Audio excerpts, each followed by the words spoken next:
Paglilinlang, paghihiganti, pagdurusa, pag-ibig, pagbabalik ng Ginoong inakalay patay na.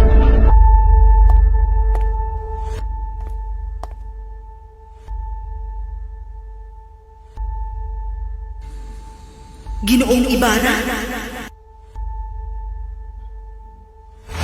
walang lihim na hindi nabubunyag.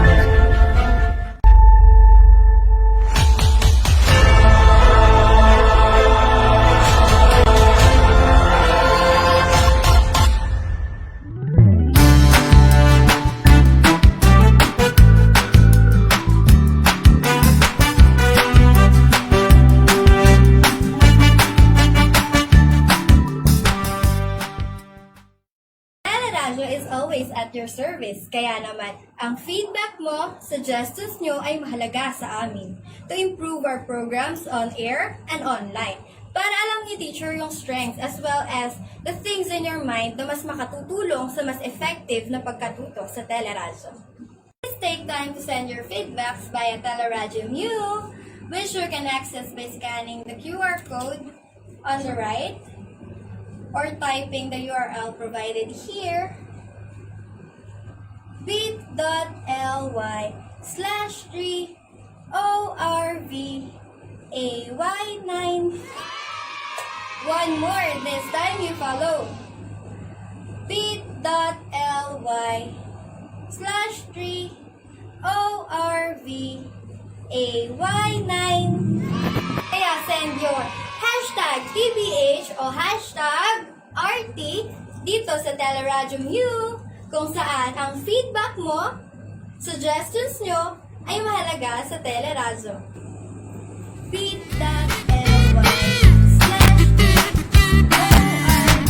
Makinig, manood na sa Teleradyo.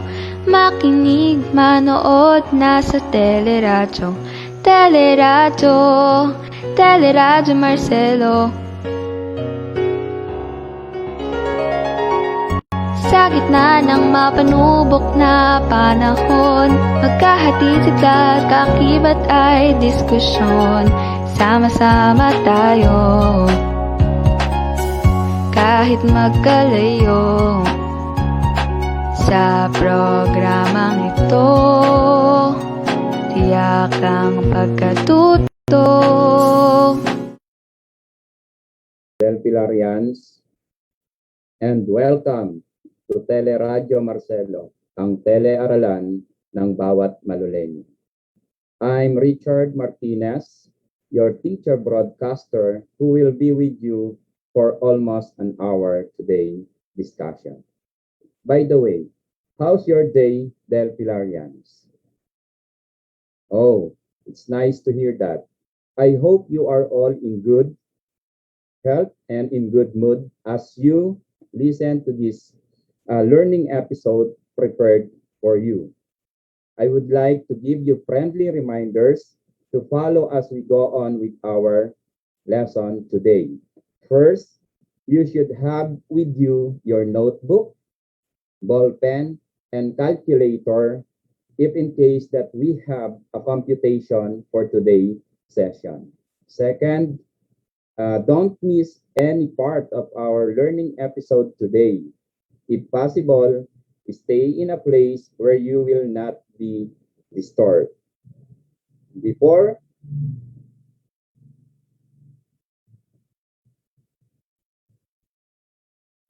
Okay, so our topic for today is about the measure of central tendency as well as the ungrouped data. But before that, we recall some concept you have learned from your past lesson. Okay, so I prepared 3 questions for you to answer. So if you know the answer, class or Delpilarians, you may use the chat box to send your answer in order for you to notify if your answer is correct.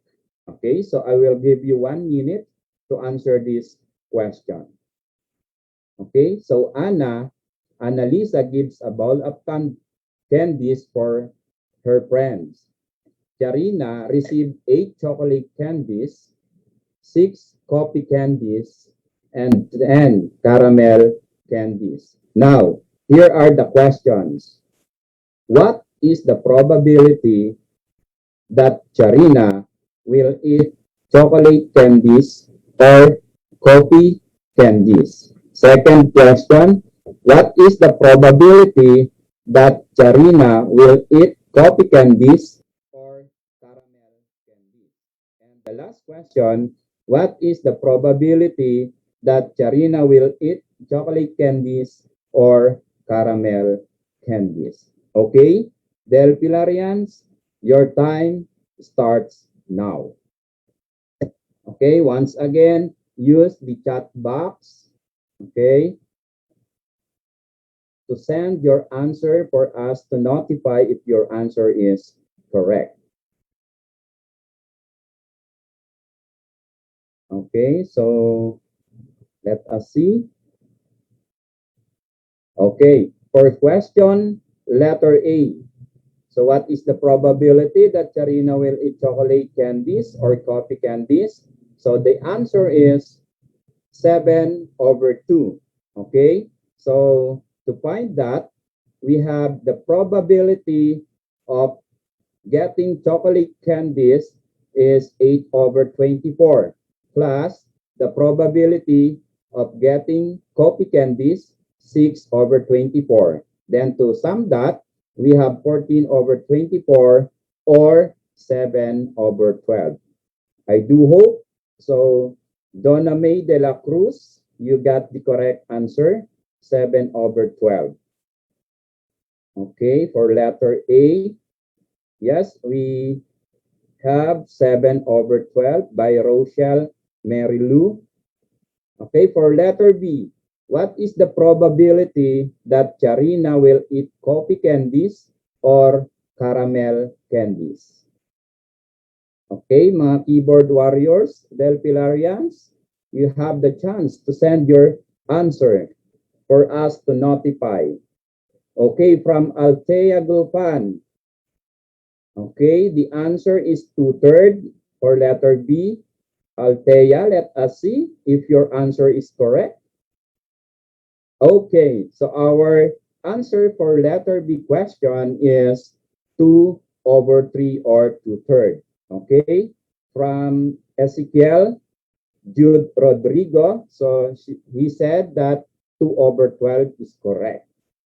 Okay, now for last question, what is the probability that Charina will get or will eat chocolate candies or caramel candies?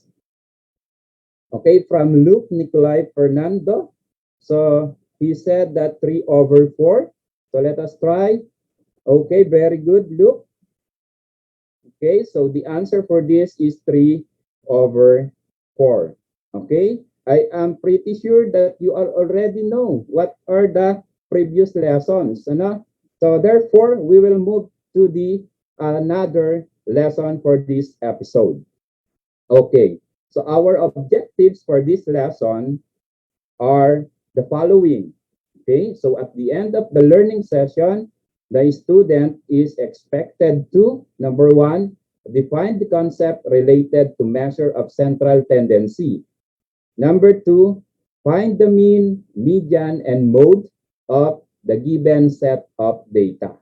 Okay, so these are the following objectives session. Okay, next.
pagtataksil, panlilinlang, paghihiganti, pagdurusa, pag-ibig, pagbabalik ng ginoong inakalay patay na.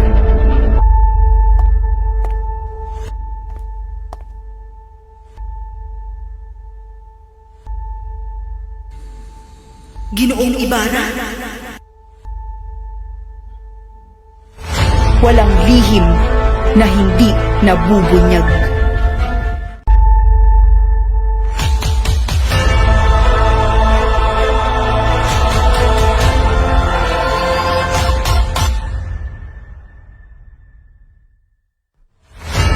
Makinig, manood, nasa teleradyo. Makinig, manood, nasa teleradyo. Teleradyo, Teleradyo Marcelo. Sa gitna ng mapanubok na panahon, magkahatid sa kakibat ay diskusyon. Sama-sama tayo, kahit magkalayo. Sa programang ito, tiyak ang pagkatuto. Teleradyo, Teleradyo Marcelo. Teleradyo, Teleradyo Marcelo. Teleradyo, Teleradyo Marcelo.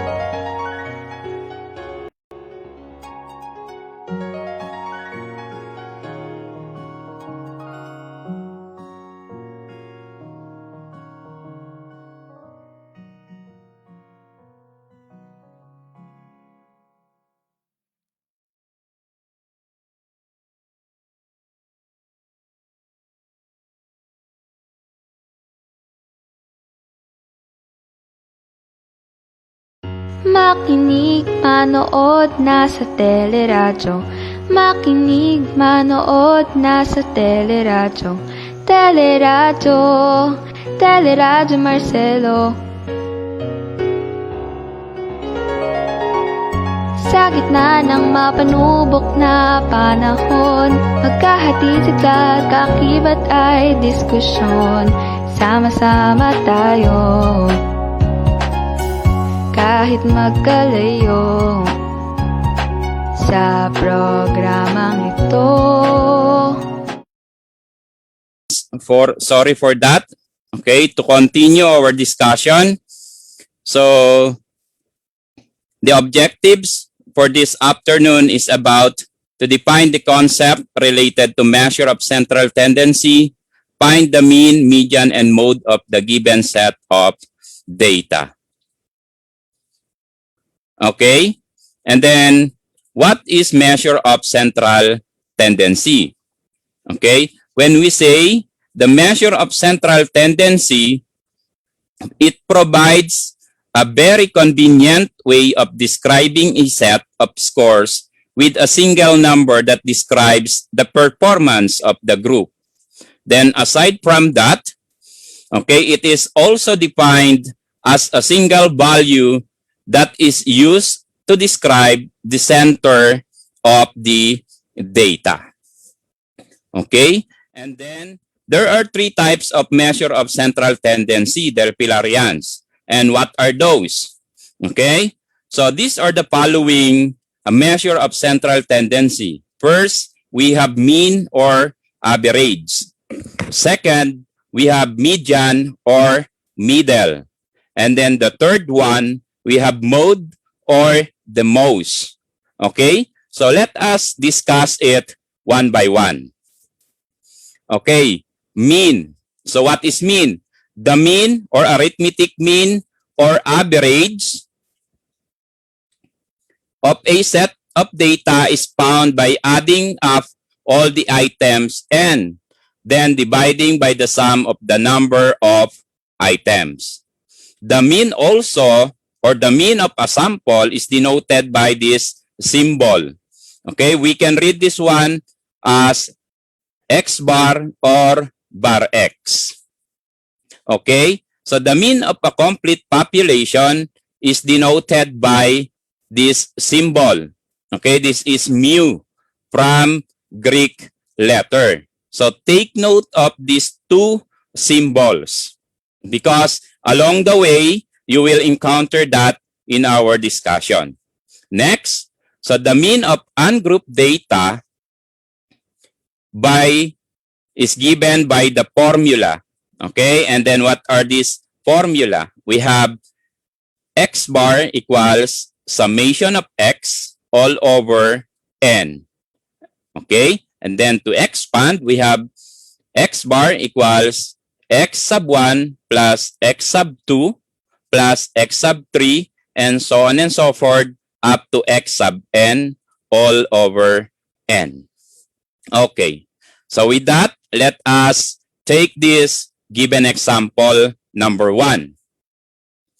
Okay, so from the example, we have the number of confirmed COVID-19 cases from March 21 to 27, 2020 are as follows.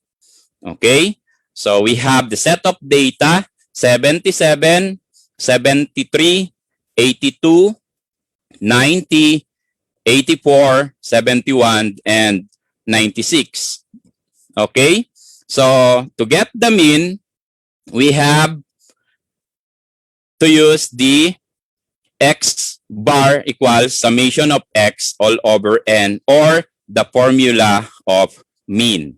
Okay, by doing so, let us put all the set of numbers here by the summation of x. So we have 77 plus 73 plus 82 plus 90 plus 84 plus 71 plus 96 all over 7. Okay?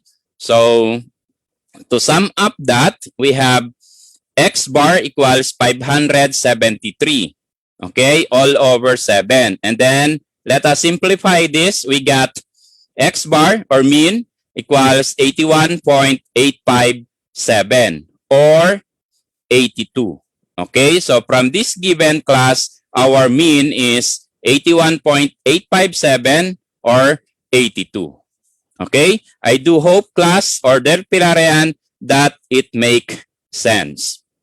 Okay, for second measure of central tendency, we have the median. Okay.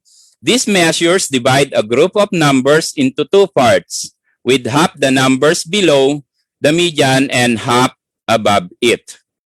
Okay, so the median of ungrouped data is the middle value of a set of data when all values are arranged in either ascending or descending. I know that you are already familiar with ascending and descending order. So therefore, the next, if the number of cases is odd, then the middle value is the median of the set of data. Okay? And then if the number of cases is even, so the median of the data is the mean of the two middle values. Okay? So to solve that, we have the formula. Okay? So we have x tilde equals n plus 1 all over 2 yet score. Okay, so by doing so, let us take again this given example number 2. So find the median 77, 73, 82, 90, 84, 71, and 96. Okay, so of course, we need to arrange it in descending or ascending order. It's up to you, Del Pilarian.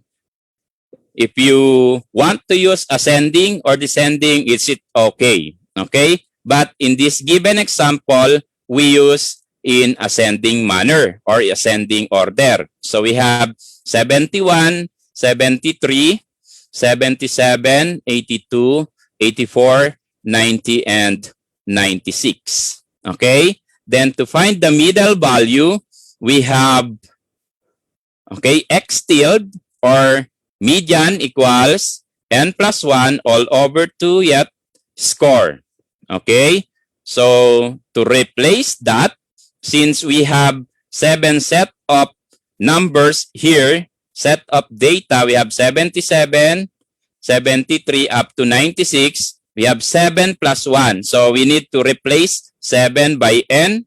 So, 7 plus 1 all over 2 yet score. Okay. Now, to simplify, so 7 plus 1 equals 8. And then over 2 yet score. Therefore, the position of our median here is fourth score. Okay, so the fourth score of the data is 82. Therefore, 82 is the median. So coming from this, we count 1, 2, 3, 4. Since our position here is 4, therefore, the median is 82. Okay? So next, for example number 3. So find the median of the following set of data. Okay? So we have 33, 32, 35, 39, 40, 32, 30, and 39. Again, we need to arrange this in ascending or descending order. But in this particular example, we use ascending order. So 30, 32, 32, 33, 35, 39, and 39, and 40. Okay? Then to find the middle value, we have again the formula, this one. So our median equals n plus 1 all over 2 yet score. Okay, by way of substitution again, so we use median equals x plus 1 all over 2 yet score. And then 8 plus 1 is 9. And then we need to simplify this. So our position here is 4.5 yet score. Okay, so the 4.5 yet score of the data is the mean of the fourth and fifth score, meaning between fourth and fifth score. Okay, so what are those numbers? So let us solve. We have the median equals 33 plus 34 because this one is located at fourth, and then the 35 is at the fifth. So 33 plus 35 all over 2. So we have 34. Okay, 33 plus 35 equals 68 all over 2. We have the median here is 34. So therefore, the median is 34. Okay, now, next, the last measures central tendency, which is mode. Okay, the mode of data set is the value that occurs the most often. Okay, take note, Del Pilarians, when we talk about the mode, so it occurs the most often. The most often. Okay, next. When the value is a set of data appears only once, then the data has no mode. Take note of that. Okay, when the value is a set of data appears only once, then the data has no mode. The data can be also classified according to number of modes it has. Okay, so if the data has one mode, therefore it is a unimodal. But if the data has two modes, then it is a bimodal. Okay? Then if the set of data has more than one mode, okay, we can classify it by multimodal. Okay? Multimodal. I do hope, Del Pilarians, it make sense. Okay. So let us take it example number 4. Okay. So find the mode of the given set of data. Okay, looking at the given set of data, as what I said a while ago, it is the most open. Ano? The most open. Okay, so as you can see, so 5 is our mode, and then 5 is the most frequently. Okay, frequently. And then the data is said to be a unimodal. Okay, the data is said to be a unimodal because our mode here is 5 only. Okay, so for example number 5, so there are 10 students in a math class were polled as to the number of siblings in their individual families, and the result were, okay, 3, 2, 2, 1, 5, 6, 3, 3, 4, 2. Now, so let us find Del Pilarians the mode for the number of siblings. Okay? So if you know the answer, class, you may chat or you may use the chat box for us to notify your answer. So find the mode for the number of siblings. Okay, from Yen Mateo, she said that 2 and 4. Okay, so let us check kung 2 and 4. So we have 3, 3, 3. And then 2, 2, 2. So it appears 3 times. No, it appears 3 times, both 3 and 2. So therefore, our mode here are 2 and 3. Very good. No? Very good. Now, the data is said to be a bimodal. Okay, bimodal. Because there are 2 modes involved. And these 2 modes are 2 and 3. I hope it makes sense, Del Pilarians. Okay, now we will proceed to the group of data. Okay, to the group of data. For the given example number 6, the table below shows the summary of scores of the students of 10 laderas in a 100-item test in mathematics. Okay? All you have to do, Del Pilarians, is to find the mean, median, and mode. Okay? So as you can see on the table, we have the class interval as well as the frequency. Okay? So these are the scores. Okay? From 20 to 29, 30 to 39, 40 to 49, 50 to 59, and so on and so forth up to 90 to 99. So therefore, our class interval here is 10. And then for the frequency, okay, these are the number of students who got, okay, the scores in particular. Okay, we have 4 for the 90 to 99, and then we have 9 for the 70 to 99, and so on and so forth. A total frequency of 40. Okay, a total frequency of 40. Now, so to solve for the mean of group data, we use this formula. Okay, we use this formula. We have the x bar equals summation of f of x all over n. Okay, so we are guided this formula in order for us to solve the mean of group data. Okay, where x bar is the mean, then summation of x, summation of f of x is the sum of the products of the frequency and its corresponding class mark. And n is the total frequency. Okay, then we have also the class mark, which have x as symbol, or class midpoint is the average of the upper and lower class limits. Take notes, Del Pilarian. When we talk about the class mark or class midpoint, we need to use the average of upper and lower class limit. Now, to do that, so we have the given example here.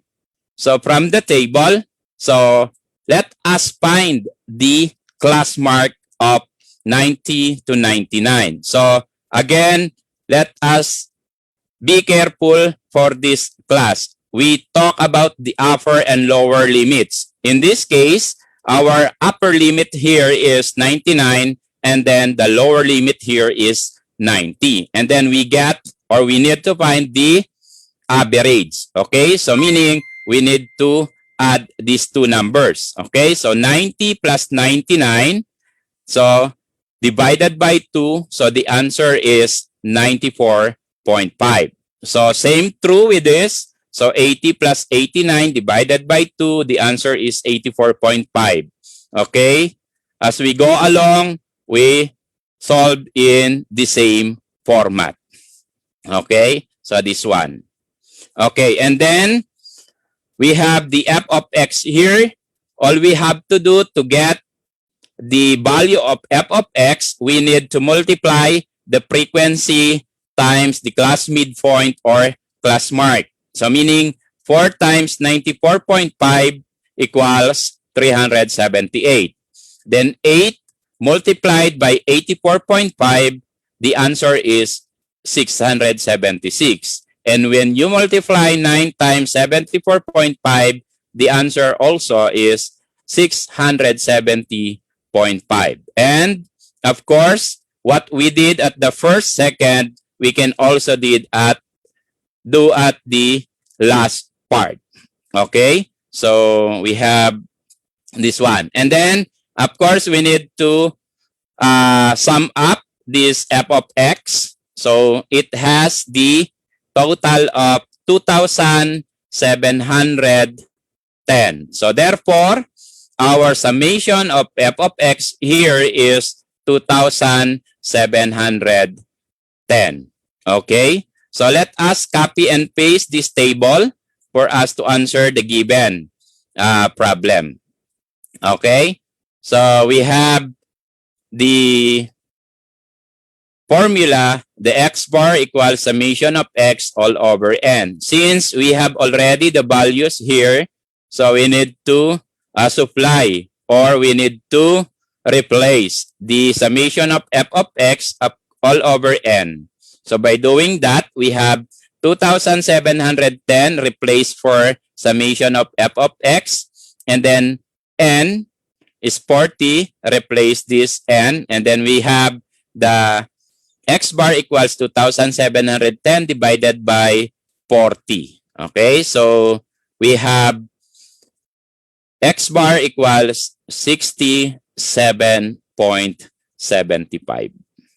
Okay, 67.75. Now, okay, for the second, okay, ungrouped data, we have median. Okay, to solve for the median of group data, use the formula. Okay, so what are these formula? So we have median equals LB sub M plus the quantity N over 2 less than B all over F sub M times I.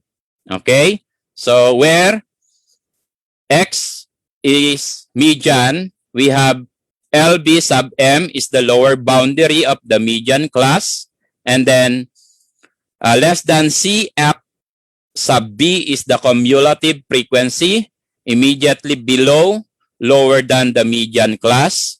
And of course, we have F sub M is the frequency of the median class, and I is the class size.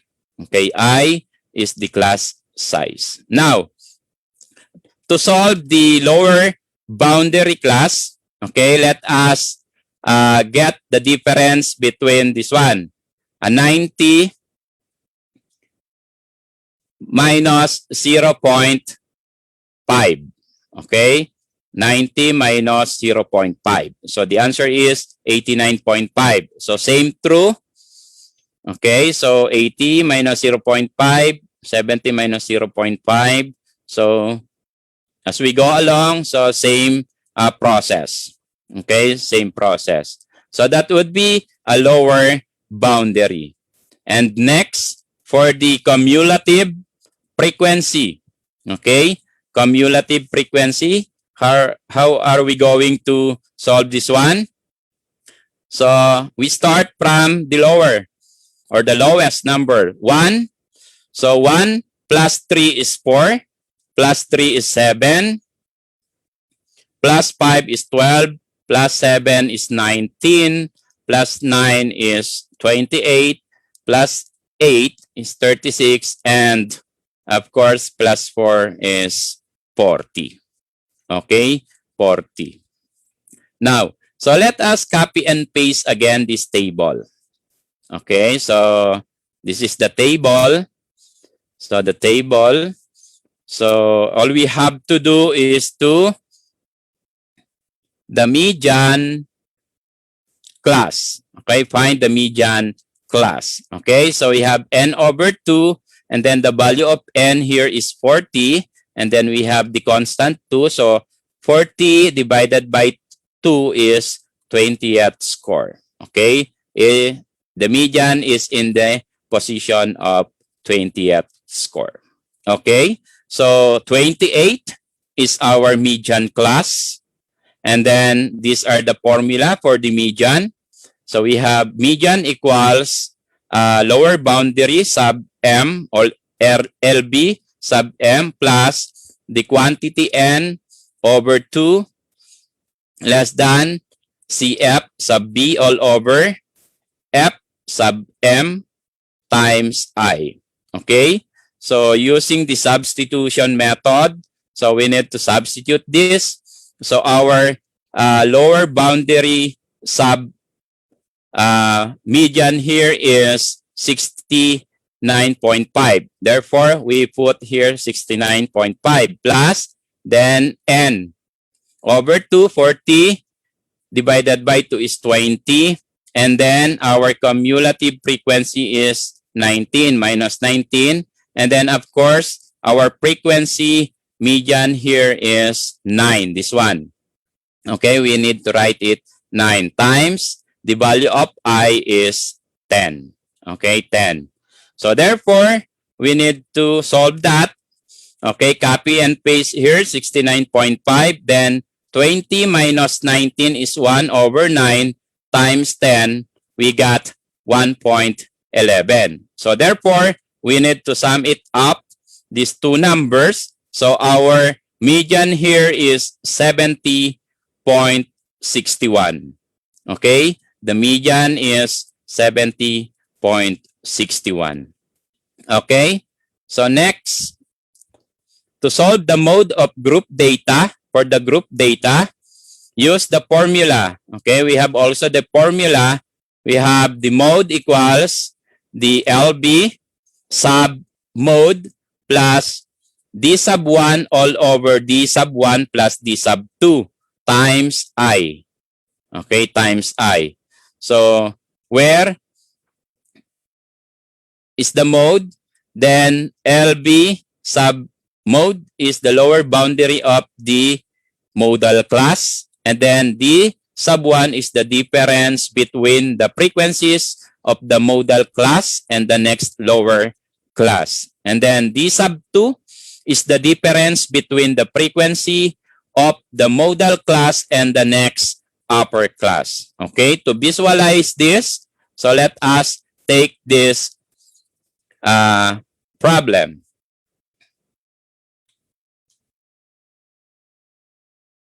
Okay, so the modal class, find the class interval with the greatest number of frequency.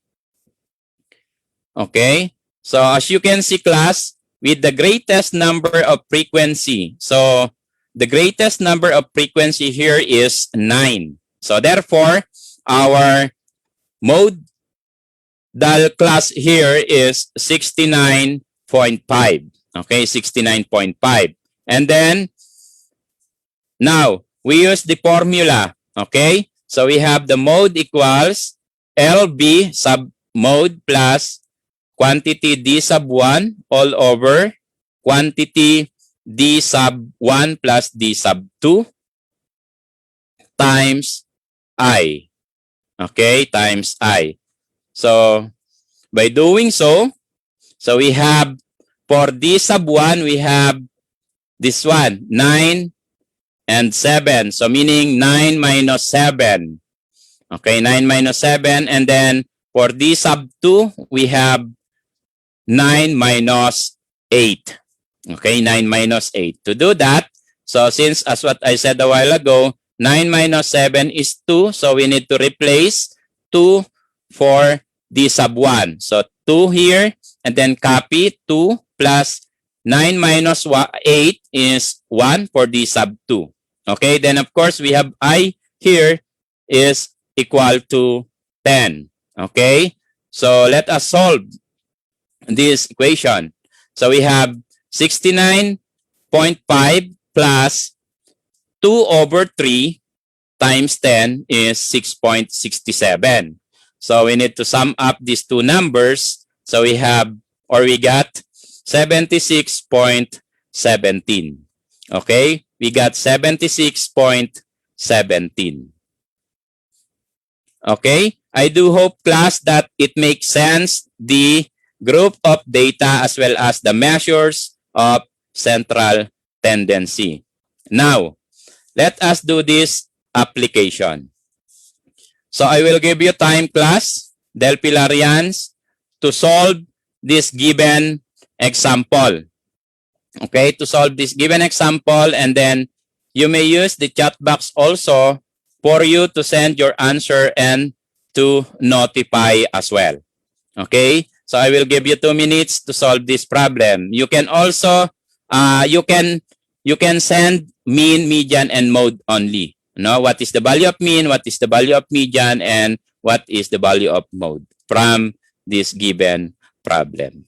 Okay, so once again, I will give you 2 minutes to solve this one. Okay, your time starts now.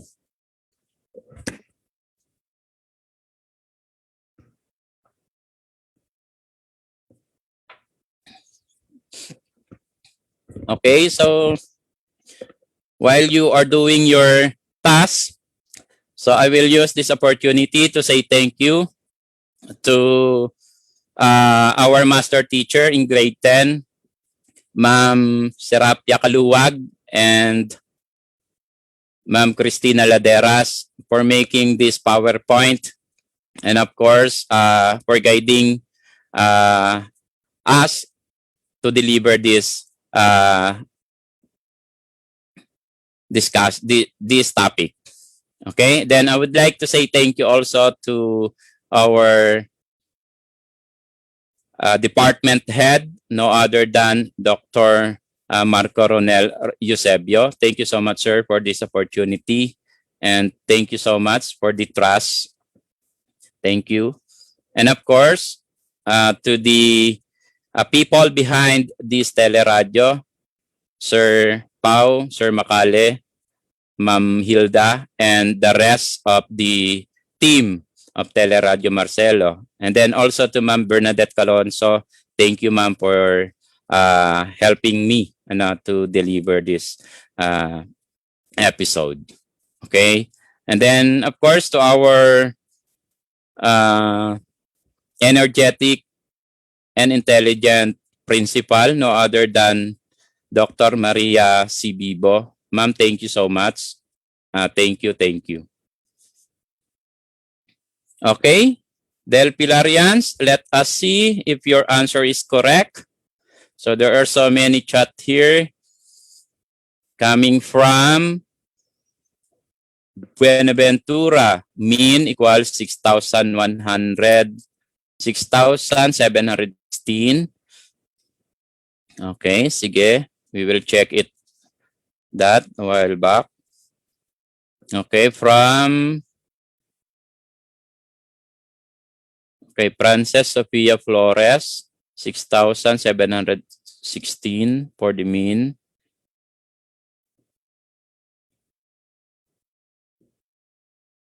Okay, so from Frances Sofia.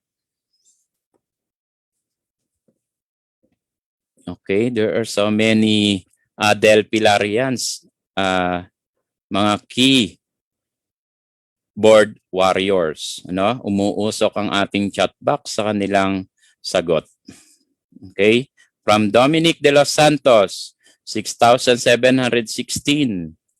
Okay, so we will check that later. Okay, from John Edred Hernandez, 6,726. So we will check that also. From Lexine Diano, 6,716. From Mark, 6,716. How about the median and mode? You may send your answer also, class.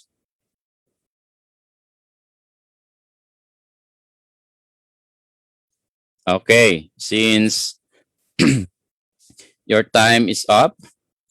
So the answer for mean is 6,716 for new cases and 121 according to Ashley Calata, 121 for the new deaths. Okay, very good.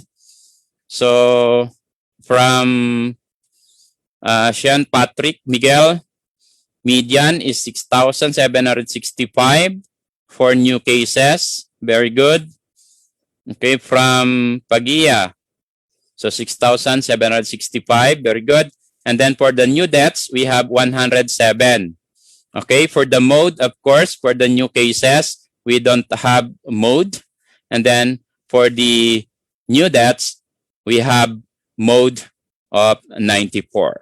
Okay, so I think class is sulit na sulit. Ano, ang pakikinig natin is just because of that na na-assess natin na halos lahat ay nagpa-participate for this episode or for this discussion. Okay, thank you for that. Okay. Next. Assignment. Okay, can you please copy or take the photo for this assignment?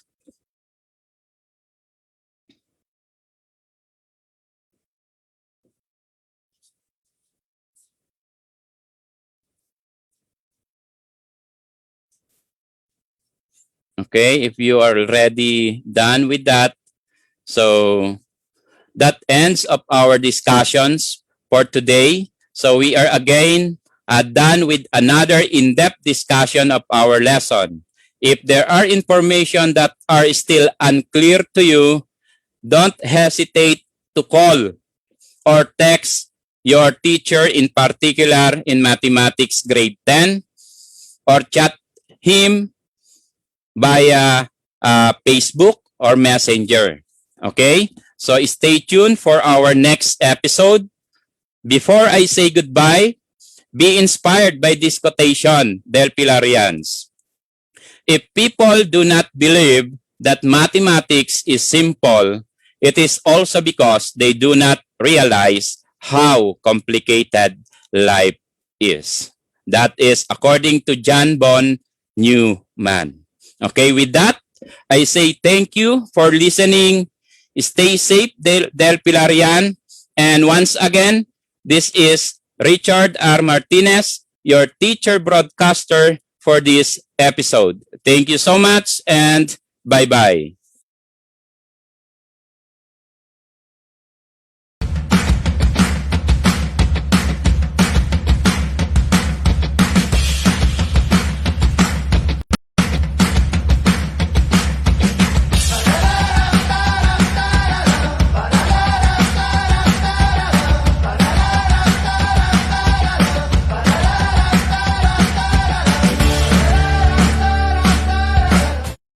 Pagtataksil, panlilinlang, paghihiganti, pagdurusa, pag-ibig, pagbabalik ng Ginoong inakalay patay na.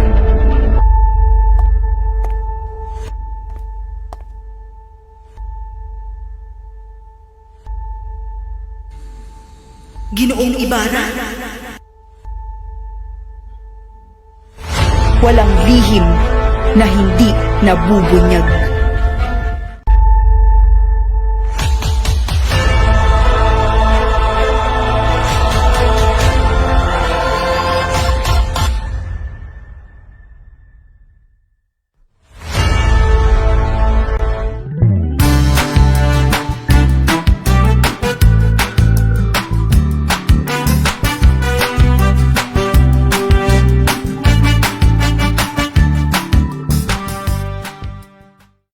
Teleradyo is always at your service. Kaya naman, ang feedback mo, suggestions nyo ay mahalaga sa amin to improve our programs on air and online. Para alam ni teacher yung strengths as well as the things in your mind na mas makatutulong sa mas effective na pagkatuto sa Teleradyo. Please take time to send your feedbacks via Teleradyo Mu, which you can access by scanning the QR code on the right or typing the URL provided here, bit.ly/3ORVAY9. One more, this time you follow.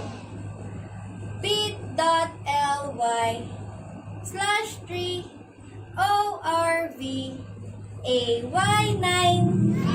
Kaya send your hashtag TBH o hashtag RT dito sa Teleradyo Mu kung saan ang feedback mo, suggestions nyo ay mahalaga sa Teleradyo.